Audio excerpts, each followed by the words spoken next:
Hi, I'm Tom. Today I'm going to go over a 3-year review of my Gaspardo Fiore Sickle mower.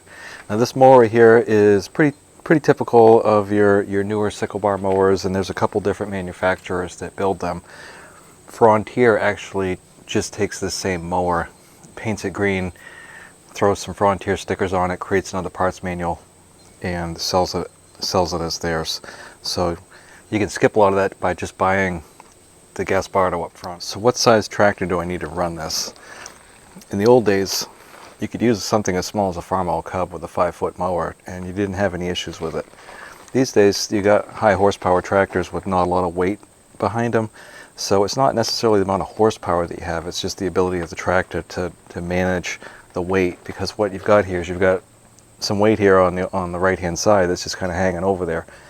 So you need to have your machine ballasted. I put liquid ballast in these tires. I've got the tires, you can see, widened up as far as they go on this tractor, so I've got a good wide stance on it. I don't think I'd want to put this on a smaller compact tractor than, you know, like a Kubota L series, maybe a John Deere 3 series, but I don't know about the industrial tires. You kind of sit low to the ground, and I think you might have some issues hooking up your mower to get it to work right. I'm not 100% on this, but I know it works perfectly with these ag tires on it. So this is a 16 series Mahindra. I don't have any issues running it at all on it. I think it works. There's always a lot of misconception and a lot of bad things are said about sickle bar mowers, and a lot of those things can easily be resolved. I'm going to make a couple adjustments on this today and kind of go over my 3-year review of this. Hard to pronounce it. It's Machio Gaspardo Fiore, and I think there's another model they have. This one's a 6.5 foot. It's metric, and they also have a 7.5 foot about.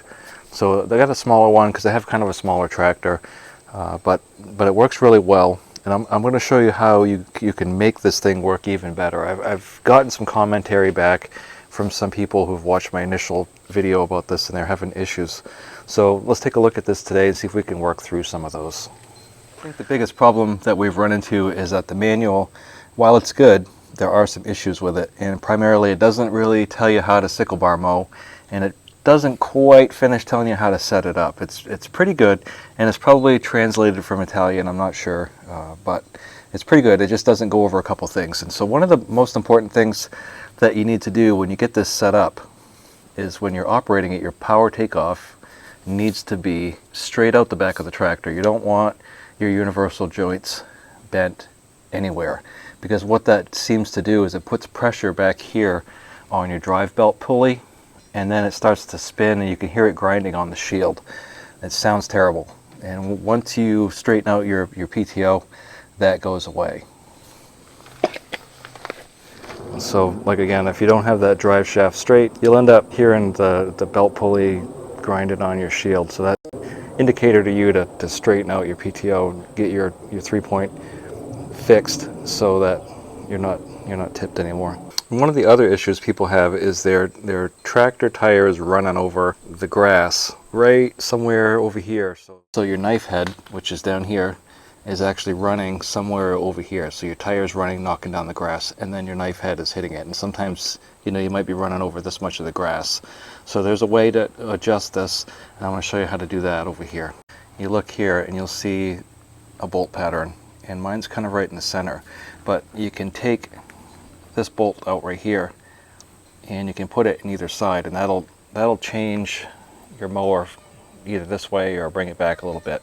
And so you've got that one there on the bottom, and then if you look up under the top, you'll see the rest of it. So that should take care of at least part of that. You can also swing your 3-point hitch a little bit, but the problem is when you start doing that is you mess up your register or your lead. So when you've got this set down, you want the tip of your sickle bar mower to be about 2 inches forward. So it's not quite a 90 degrees, it's a little bit, no, it's 2 inches less than a 90 degree. So if you come out, you stretch a line out here and then over there, you'll see that the tip of that has to pitch forward, well, not pitch forward, but actually lay forward 2 inches. And the reason for that is that when your mower's down, you've got some inertia there, so it creates drag, and then you'll be cutting a little bit like this, which isn't ideal. You really want to be perpendicular to the mower. So just a word of advice, don't screw with that too much, but you can get a little bit out of it.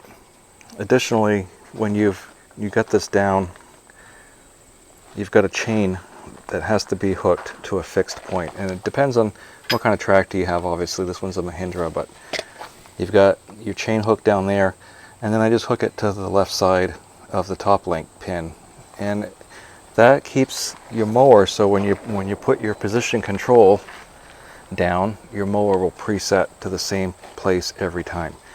Because what you want for ideal cutting is you want your pivot right here to be 19 to 21 inches from the ground when it's lowered. Now I'm in a different position here, backed up to the garage, so it's not anywhere near that, but if I was on flat ground, it would be perfect. So one of the ways that you can adjust that is by taking up some of the slack here on your chain, so you'll raise your mower up and just either let some in or take some out of your chain. Now the mower, when you've got it down, I usually run my teeth up just a little bit. If they start to go down like this, they say to do that for shorter grass, but the problem that I've run into, and I've run into this before, is that when you get to your shoe up here, your outer shoe, do you see that point? If you've got that tip forward too much, that point right there will drive itself in the ground, and you might end up making a bow and arrow out of your mower, and you don't want to do that. So I really like to have that tipped up just a little bit, and it doesn't cut quite as clean supposedly, but with a good sharp knife I have not had any troubles going through even the toughest grass. The way you're going to adjust that pitch front to back is you're going to just adjust your top link, and some people have a top and tilt or a hydraulic top link, and if you have a hydraulic lift on your, or hydraulic fold on your mower, you really need 2 remotes, and I only have one, so I've got a standard top link here. But that's how you change the pitch of your cutting. And like I said, I like to have mine setting back just a little bit, and some people call it the register, or it's part of the register. To me, when I say the register of the knife, it means when your mower's not on, it means that the tips of your sections, these are grass guards, or I'm sorry, rock guards, or up here in Maine we just call them fingers. The top of these knife sections, the point should rest inside the rock guard. Now this right here with the hydraulic fold, and hydraulic fold is optional, but if you have never tried hydraulic fold and you get a hydraulic fold, you will never want anything else. There were a couple of devices that were on here that I removed. One of them was a little cover that kind of sat down over the chrome here, and it would come down and it would just let the bar come up about this far, and that was supposedly just to, you know, get to the end of your windrow or your end of your field or whatever, and it would come up like this. The problem I had was that it wouldn't stop going down, and the cable here, no matter how hard you pulled on it, it would not lift that little chrome thing, that little shield that would cover it, and it would force you to get off the tractor, come down and pry it up, and then kind of tie this off over here and hope it didn't go back down again. So it was a real pain in the neck, and I got rid of it.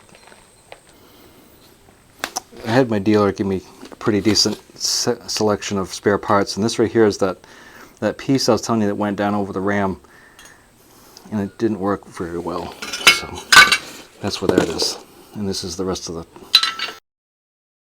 knife clip. This is a brand new one. This is the double acting section here with the rock guards on it, and a couple of those. There's a couple more.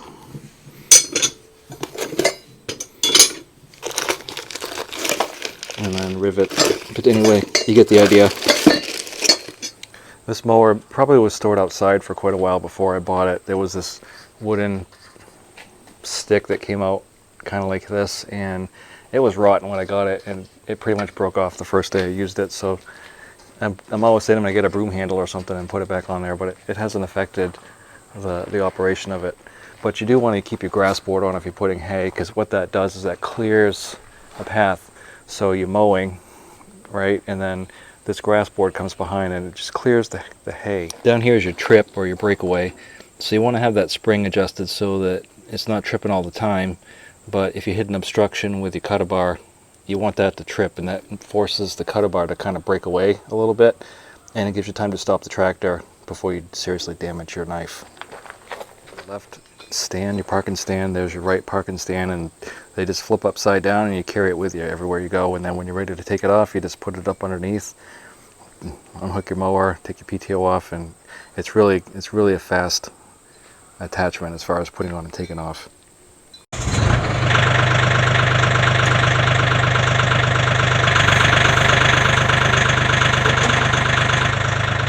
And in order for this to work properly, you want to go at least 3 to 5 miles an hour. If you go too slow, your grass builds up on your bar and it doesn't clear.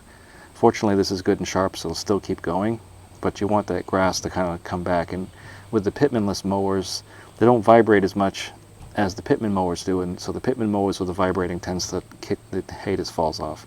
These sometimes you get balled up on it, but eventually you might get a big clump and then it'll all go at the same time. So these are replaceable.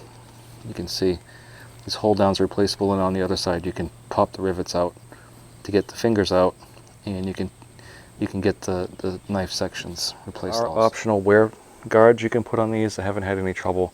Today I'm going to adjust the shoes though, because what's happening is, if you look here, okay, this shows you how high the grass is you're cutting. And so right now we're cutting about 2 inches, and I want to bring it down just a little bit, because what's happening is, especially this year where everything is just so wet, I'm getting in and scalping the grass a little bit, which is unbelievable that I'm actually scalping the grass at 2 inches, but I am. So I'm going to set this down, and the reason behind that is I don't want these sections getting dulled by being in the dirt. So you can adjust the outer one and the inner one. We're running at about 1.5 inches. That's just way too short for these old rough Maine fields. So I'm gonna take this outer shoe and drop that down, and then see if I can get this up off the ground so it's not running in the dirt. A lot of people don't like sickle mowers. I think it's primarily because they don't understand them. But they are a little bit finicky. You have to take good care of them. You have to keep it sharp. It's not gonna work not sharp. It's pretty much all there is to say about that. If it's not sharp, no worky. Whoever designed this, I think it was a poor design. Your bolt goes this way with the nut on the inside, and the only way, well, I've got a thin wrench in there. I'm hoping I can match the nut back up on the other side, which is always super fun. And the only other way around that is to basically take the bar off, because you have to take all these bolts out to get in behind there. So we're going to try it this way, and hopefully I don't cause myself more trouble than it's worth, but I really want to move this shoe down. That should be about right. Let's try.